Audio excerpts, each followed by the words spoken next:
नमस्कार, राधे राधे, जय श्री कृष्णा। किसी ने मेरे से प्रश्न किया कि पंडित जी ये राजयोग क्या होते हैं। तो मैं आज आपको राजयोग क्या होते हैं इस विषय पर ही कुछ बताऊंगा। राजयोग विशेषतः जन्म पत्रिका में ग्रह के संयोग या ग्रहों की जो दृष्टियां हैं या उनके संयोग से मिलकर करके राजयोग बनता है। ये राजयोग जिस जन्म पत्रिका में बन जाता है, उस राजयोग बन रहा होता है, उस समय किसी व्यक्ति विशेष का जन्म होता है, तो वह व्यक्ति सत्ता, पद, प्रतिष्ठा, वैभव, प्रभाव और उच्च सामाजिक स्थान प्राप्त करने की क्षमता रखता है। सरल शब्दों में मैं कहूं, जब भाग्य और कर्म और पुरुषार्थ एक साथ सक्रिय हो जाते हैं तब राजयोग बन जाता है। ग्रह आदमी को प्रवृत्त करते हैं कर्म करने में, पुरुषार्थ करने में, और भाग्य उसका साथ देने लग जाता है। और ग्रही आदमी को आलस्य में भी डाल देते हैं, प्रमाद में डाल देते हैं, निद्रा में, तंद्रा में, बेहोशी में भी डाल देते हैं। तो वो वैसे रहेंगे तो उनको राजयोग है नहीं है। और राजयोग वाला व्यक्ति को कर्म में आवृत कर देते हैं ग्रह, और वो आवृत रहते हैं। महर्षि पाराशर जी ने राजयोग अध्याय में कहा है क्या है राजयोग, इसकी परिभाषा क्या है, मैं परिभाषा बताऊं। केंद्र त्रिकोण पतयः संबंधेन परस्परम इतरैः अप्रसक्तासित विशेष फलदायका। केंद्र त्रिकोण नेतारो दोषयुक्ता अपि स्वयं संबंध मात्रात् बलिनो भवेताम योगकारको निवसेताम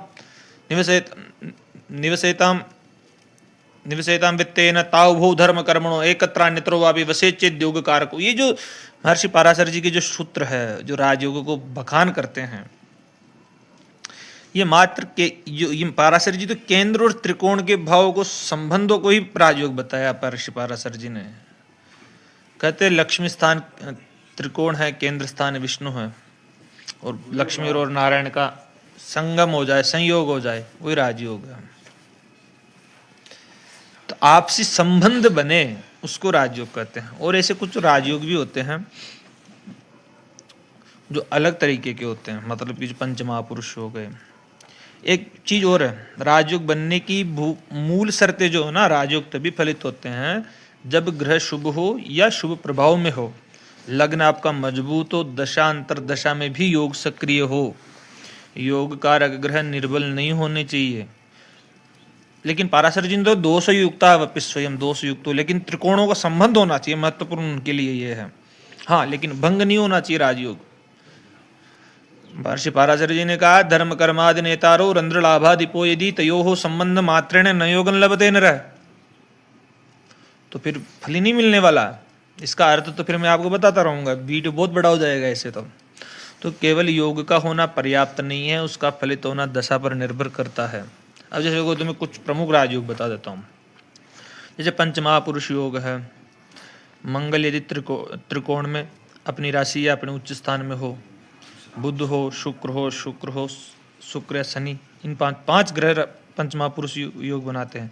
अपनी राशि या अपने उच्च राशि में केंद्र में स्थित हो, तब पंचमहापुरुष योग में से शनि बना देगा शशि योग, गुरु बना देगा हंस योग, बुध बना देगा भद्र योग, शुक्र बना देगा मालव्य योग, और मंगल बना देगा रुचक योग। ये पंचमहापुरुष योग है। प्रत्येक ग्रह अपने अपने पंचमहापुरुष योग बनाते हैं 5 ग्रहों में से। अगर किसी की जन्म पत्रिका में ये योग, तो व्यक्ति को कह सकते हैं कि तू राज सत्ता, उच्च पद, धन और सम्मान मिलेगा तेरे को। एक दूसरा राजयोग में बताऊं, एक धर्म कर्मादि योग है। महर्षि पाराशर जी ने कहा, धर्म कर्मादि नेतारो वन्योन्याश्रय संसितम राजयोग प्रोक्त विख्यात विजय भवेत। नवम भाव का स्वामी, दशम भाव के स्वामी का संबंध हो युति दृष्टि को, ऐसा भी सर्वश्रेष्ठ राजयोग। किसी की भी जन्म पत्रिका में देखे आसानी से भविष्यवाणी करो कि बहुत अच्छी राजयोग की जन्म पत्रिका है। एक होता है नीचभंग राजयोग।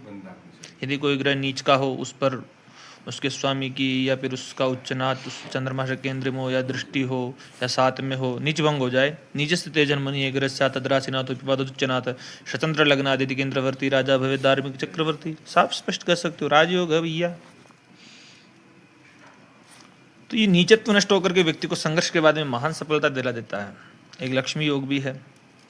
धनेश और लाभेश का 9वें से संबंध हो जाए, मजबूत आर्थिक स्थिति रहेगी, व्यक्ति की अपार धन ऐश्वर्य सौभाग्य प्राप्त कर देता है। जैसे एक गजकेसरी योग भी है। केंद्र स्थिते देवगुरु मृगंगाद्योगस्तदाहुर गज केसरीति। चंद्रमा से गुरु केंद्र में हो और केंद्र में हो तो और आनंद है। कर्क लग्न हो, मीन लग्न हो, धनु लग्न हो और आनंद है।